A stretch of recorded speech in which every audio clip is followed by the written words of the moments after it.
This channel does not promote any violent, harmful, or illegal activities. All content provided by this channel is meant for an educational purpose only. দুটো ঠ্যাং ধরে টেনে টেনে নিয়ে যাচ্ছে, হাত ধরে টানছে, আর বেদম মারধর। কানে মারছে, হ্যাঁ গলা টিপে দিচ্ছে, মেরে ফেলবো। ভাগ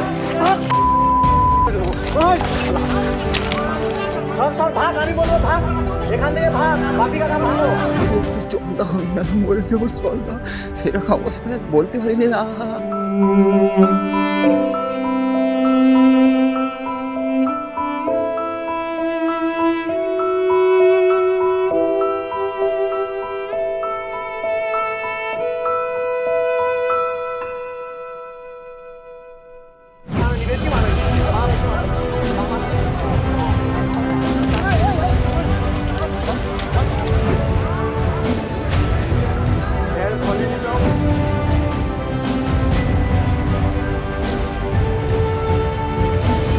ভোট গণনার দিন দুপুর 12টা সাড়ে 12টার নাগাদ আমরা খাওয়া দাওয়া করে স্বামী স্ত্রী বাড়িতে আছি।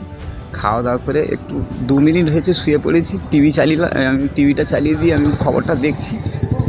ওরা হঠাৎ মাত্র মোটামুটি বাড়িতে ওরা টিএমসি সমর্থক 20-22 জন লোক হবে, ওরা সব এসে ওরা ঘরের ভিতরে হুটহাট করে দরজার সামনে ঠেলা দিয়ে উল্টাপাল্টা ভাষায় গালাগালি করে ঘরের ভিতরে ঢুকে গেছে।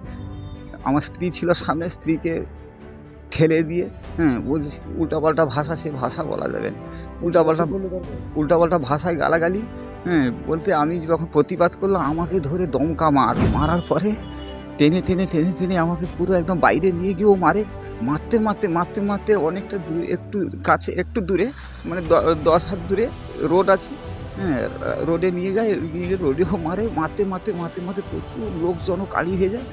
আর ওখানে মারতে আমাকে জলাশয় রয়েছে, জলাশয় টেনে নিয়ে চলে যায়। আমার মুখ টুক দিয়ে পুরো রক্ত বেরিয়ে যায়, কী অবস্থা, একদম দুটো রক্ত বন্ধ করি, আর মাথায় আমার জাহান পুরো যায় আসে, আমি তো মরে যাবো এমন একটা পরিস্থিতি।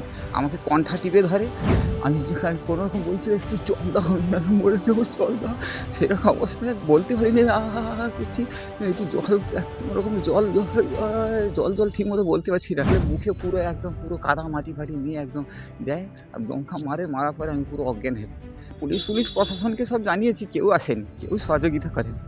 আর আমাদের যে পার্টির যে সমর্থক আছে, যে সংগঠন ভালো নয়, ওরা যে আসবে ওরাও ভয়ে লুকোচ্ছে, এমন পরিস্থিতি আসতে দিচ্ছে না। বাড়িতে ফিরতে চাইছি, ফিরতে পারছি না, তো ফিরবো কি? পুলিশ সহযোগিতা করছে না, পুলিশ প্রশাসনের পাইনি। আমরা এফআইআর করেছি, এখন এরা বলছে তোমরা এফআইআর তুলে নাও, তুলে নিলে থাকবে, আমাদের সঙ্গে মিশে থাকবে, কোনো অসুবিধা নেই।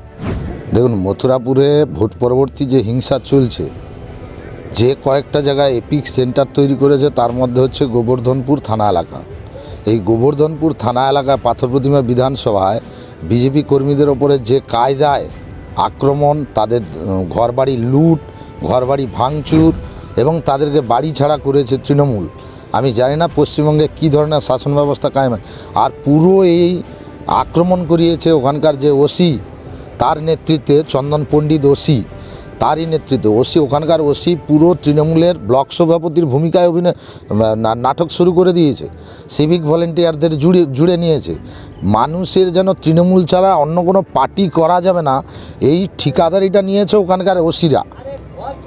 এই যে ওসিদের এই অরাজকতা, ওসিদের সহযোগিতায় এই যে ঘর ছাড়া হচ্ছে বিজেপি কর্মীরা, তার জন্য পুলিশ মন্ত্রীর অবিলম্বে পদত্যাগ করা দরকার ছিল। আজকের শম্ভু প্রধান যে বিজেপি কর্মী, শুধু তার একার নয়, আজকে সে কমপ্লেন করেছে, বাকি বহু বিজেপি কর্মীকে ওখানে ঘর ছাড়া হতে হয়েছে পুরো জেলা জুড়ে। আপনার কাছে কারা কি অভিযোগ করেছে আমাদের কিন্তু আমার কাছে খবর নেই, এবারে নিরাশ্রয় হয়ে অন্য কিছু আছে, এত নাটুকেপনা করে। কারণ পাথর প্রতিমাতে এ নজির নেই, তৃণমূল কংগ্রেস জিতে যাওয়ার পরে বিরোধী দলকে অত্যাচার করে। আমার এটা অভিজ্ঞতা যে হেরম্বগোপালপুরের মতো জায়গাতে নির্বাচনের দিন কয়েকগাছা বিজেপি সেখানে আমাদের ভোট করতে দেয়নি, আমি নিজেও চলে গেছিলাম, সেখানে যে ধরনের অসভ্যতা করেছে সেগুলো সব সহ্য করে আমরা চলে এসেছি। ফলে তৃণমূল কংগ্রেস কোথাও এই কাজ করেছে এর কোন নজির আমার কাছে নেই। আপনি বললেন, আমি খোঁজ নিয়ে দেখবো, এবং এটা হলে নিশ্চয়ই আমার দলের পক্ষ থেকে আমাকে জানানো হতো। এসব নাটুকেপনা অনেক করেছে, না, এই নাটুকেপনা এখানে চলে না। যারা মারামারি ওরাই করে, আর বিকল্প এইভাবে করে তৃণমূল কংগ্রেসের বিরুদ্ধে এটাকে ক্ষোভ উগরে দেওয়ার জন্য চেষ্টা করছে।